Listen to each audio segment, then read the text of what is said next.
একটা ভিডিওকে ভাইরাল করার জন্য থাম্বনেল কতটা গুরুত্বপূর্ণ তুমি হয়তো এটা জানো না। তুমি যদি ইউটিউবের মধ্যে ভাইরাল ভিডিওগুলো দেখো, সেই ভিডিওগুলোর থাম্বনেলের দিকে তাকালে তুমি বুঝতে পারবে তাদের ভিডিওগুলো কেন ভাইরাল হয়। তুমি যদি তোমার ভিডিও ভাইরাল করতে চাও তাহলে প্রফেশনাল থাম্বনেল তোমার ভিডিওতে অ্যাড করতে হবে। আর তুমি যদি প্রফেশনাল থাম্বনেল তৈরি করতে না পারো তাহলে আজকের এই ভিডিওটা তোমার জন্য। আজকের ভিডিওতে আমি ইউনিক সফটওয়্যার দিয়ে এবং ইউনিক ভাবে প্রফেশনাল থাম্বনেল তৈরি করা শেখাবো। এই ভিডিওতে আমি দেখাবো কিভাবে থাম্বনেলের মধ্যে প্রফেশনাল টেক্সট অ্যাড করতে হয়, টেক্সটগুলো কিভাবে থাম্বনেলের মধ্যে অ্যাড করলে থাম্বনেলটি প্রফেশনাল হয়ে ওঠে, সেই বিষয়টাই আজকে এই ভিডিওতে দেখাবো। থাম্বনেল তৈরি করার প্রথম পর্বটি তুমি যদি না দেখে থাকো তাহলে এখনই দেখে আসো। ভিডিওটির লিংক আমার এই ভিডিও ডেসক্রিপশন বক্সে দিয়ে দিয়েছি। আর এই ভিডিওর শেষে আমি বলে দিব কিভাবে প্রিমিয়াম আফটার মোশন তুমি ফ্রিতে ডাউনলোড করবে। এরকম আরো ভিডিও পেতে আমার চ্যানেলটি এখনই সাবস্ক্রাইব করে রাখো।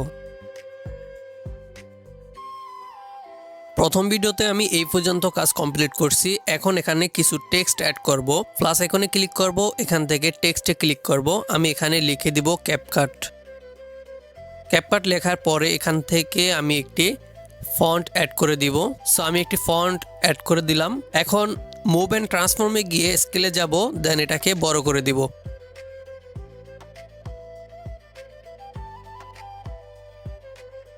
জুম করে এটাকে আমি পজিশন মতো বসিয়ে দিব। এটাকে আমি পজিশন মতো বসিয়ে দিয়েছি। তো এটাকে আরো একটু বড় করব স্কেলে গিয়ে। এইবার চলে যাব কালার অ্যান্ড ফিলে। এখান থেকে আমি এই কালারটি সিলেক্ট করে দিব। দেন এখান থেকে ব্যাক করব, চলে যাব ইফেক্টে, দেন অ্যাড ইফেক্টে ক্লিক করব। এখানে সার্চ বার আছে, এখানে লিখে দিব ডিপ গ্লো। ডিপগুলো লিখে সার্চ করার পরে এই যে উপরে যে ইফেক্টটি আছে এই ইফেক্টটি অ্যাড করতে হবে। তো আমি ইফেক্টের উপর একটি ক্লিক করে দিব, দেন স্ট্যান্ডার্ড সেটিংসে ক্লিক করে দিব। তাহলে ইফেক্টটি অ্যাড হয়ে যাবে। এখান থেকে গ্লো রেডিউস এটাকে আপ করতে হবে। দেন এখানে দেখেন গ্লো আলফা, এটাকেও আমি আপ করে দিব। এখান থেকে আমি আবার ব্যাক করব, চলে যাব ইফেক্টে, দেন অ্যাড ইফেক্টে ক্লিক করব। এখান থেকে সার্চ বারে ক্লিক করে লিখে দিব স্মুথ অ্যান্ড বেবেল। এখান থেকে আমি এই ইফেক্টটি অ্যাড করে দিব। দেন স্ট্যান্ডার্ড সেটিংসে ক্লিক করে দিব। এখান থেকে থ্রি ডট আইকনে ক্লিক করে ধরে এটাকে আমি উপরে করে দিব। দেন স্মুথ অ্যান্ড বেবেল ইফেক্টের উপর একটি ক্লিক করব। এখান থেকে এটাকে আমি একটু ডাউন করে দিব। তো এখান থেকে অ্যাডজাস্ট করে নেবেন। আমি এখান থেকে এটাকে অ্যাডজাস্ট করে নিয়েছি। এখন ব্যাক করব, ইফেক্টে ক্লিক করে আমি এই দুইটা ইফেক্ট কপি করে নিব। থ্রি ডট আইকনে ক্লিক করব, দেন কপি ইফেক্টে ক্লিক করলে ইফেক্টগুলো কপি হয়ে যাবে। এবার আবার ব্যাক করব, আবার আমি প্লাস আইকনে ক্লিক করব, দেন ভিক্টর ড্রয়িং এ ক্লিক করব। এখান থেকে আমি এই পজিশনটাকে এখানে নিয়ে আসব। দেন এখান থেকে প্লাস আইকনে ক্লিক করব, আর একটু সামনে গিয়ে আরো একটি প্লাস আইকনে ক্লিক করব। এখন চলে যাব ব্যাকে। এখান থেকে কালার অ্যান্ড ফিলে গিয়ে এটারে নো করে দিব। দেন এখান থেকে ব্যাক করব। এখান থেকে বর্ডার অ্যান্ড শ্যাডোতে গিয়ে স্ট্রোকটাকে অন করে দিব। এখানে দেখেন স্ট্রোক কালার, এই কালার উপরে ক্লিক করে আমি এটাকে রেড করে দিব। তো আমি এটাকে রেড করে দিলাম, দেন এটাকে একটু আপ করে দিব। এখান থেকে ব্যাক করে চলে যাব ইফেক্টে। আমি যে ইফেক্টগুলো কপি করেছি সেগুলো এখানে পেস্ট করে দিব। থ্রি ডট আইকনে ক্লিক করব, দেখেন এখানে পেস্ট ইফেক্ট, এখানে ক্লিক করে দিব।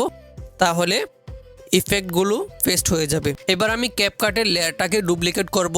লেয়ার উপরে ক্লিক করে এখানে ক্লিক করব। এখান থেকে ডুপ্লিকেট লেয়ারে ক্লিক করলে লেয়ারটি ডুপ্লিকেট হয়ে যাবে। সেকেন্ড নাম্বার লেয়ারের উপরে ক্লিক করব, চলে যাব মুভ অ্যান্ড ট্রান্সফর্মে। এখানে দেখেন sweep hair to move layer, এখানে ক্লিক করে এটাকে নিচে নিয়ে আসব। এখন আমি এখানে টাইপ করব আবার। এখানে দেখেন এডিট টেক্সট, এখানে ক্লিক করব। এখান থেকে আমি আরেকটি লেখা লিখে দিব।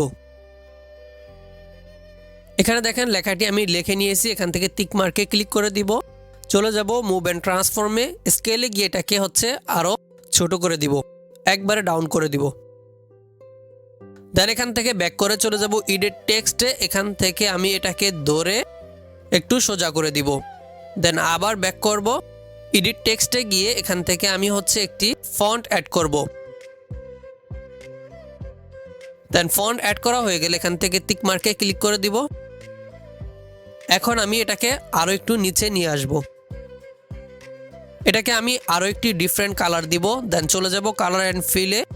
এখান থেকে হচ্ছে আমি এই কালারটি সিলেক্ট করে দিলাম। তাহলে আমাদের টেক্সটটি কিন্তু খুবই সুন্দর দেখা যাইতেছে এবং খুবই প্রিমিয়াম দেখা যাইতেছে। এখান থেকে ব্যাক করব, দেন প্লাস আইকনে ক্লিক করে আমি একটি শেপ অ্যাড করে নিব।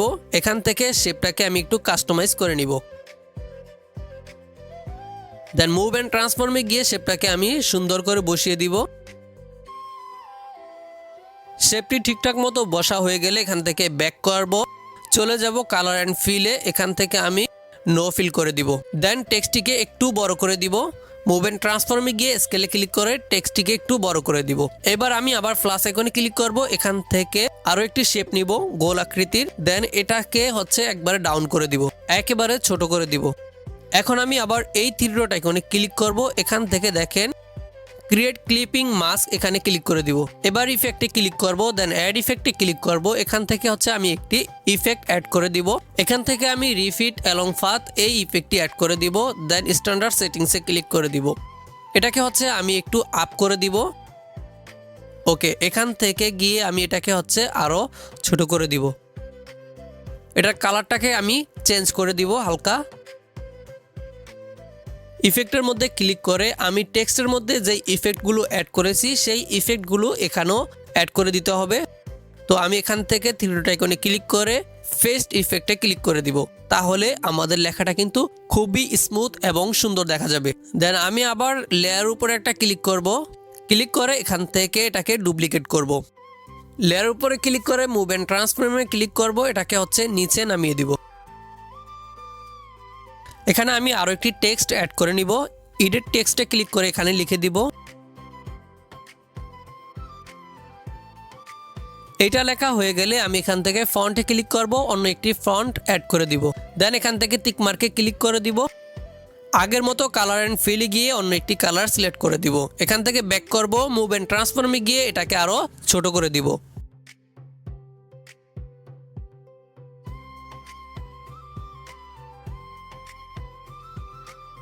এবার আমি কিছু ক্যাপকাটের লোগো অ্যাড করব। লোগো অ্যাড করার জন্য প্লাস আইকনে ক্লিক করব, মিডিয়াতে ক্লিক করব। দেন এখান থেকে আমি একটি ক্যাপকাটের লোগো নিয়ে নিব। ক্যাপকাটের লোগোর উপরে ক্লিক করে প্লাস আইকনে ক্লিক করলে লোগোটি অ্যাড হয়ে যাবে। দেন এটাকে হচ্ছে আমি ছোট করে দিব। ইফেক্টে ক্লিক করে এখান থেকে স্মুথ অ্যান্ড বেবেল ইফেক্টটি অ্যাড করে দিব। এটাকে হচ্ছে ডাউন করে দিব হালকা। চলে যাব মুভ অ্যান্ড ট্রান্সফর্মে। এখান থেকে আমি এটাকে হচ্ছে সুন্দর করে পজিশন মতো বসিয়ে দিব। একই নিয়ম ফলো করে থাম্বনেলের মধ্যে যে কোনো জায়গায় আপনি লোগো অ্যাড করতে পারবেন।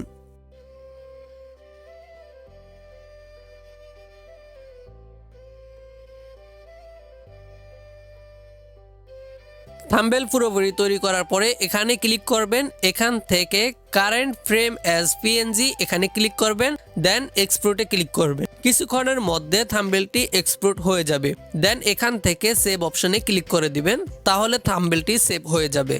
তুমি যদি আফটার মোশন দিয়ে ভিডিও এডিটিং করে থাকো তাহলে এই সফটওয়্যারটি তোমার অত্যন্ত গুরুত্বপূর্ণ, এইটা আমি জানি। সেই জন্য এই প্রিমিয়াম সফটওয়্যারটি আমি আমার টেলিগ্রাম চ্যানেলে আপলোড করে দিয়েছি। তুমি সেখান থেকে ডাউনলোড করে যে কোনো ভিডিও এডিট করতে পারবে। আমার টেলিগ্রাম চ্যানেলের লিংক এই ভিডিও ডিসক্রিপশন বক্সে আমি দিয়ে দিয়েছি। এখনই আফটার মোশন যে ডাউনলোড করো এবং ভিডিও এডিটিং করো।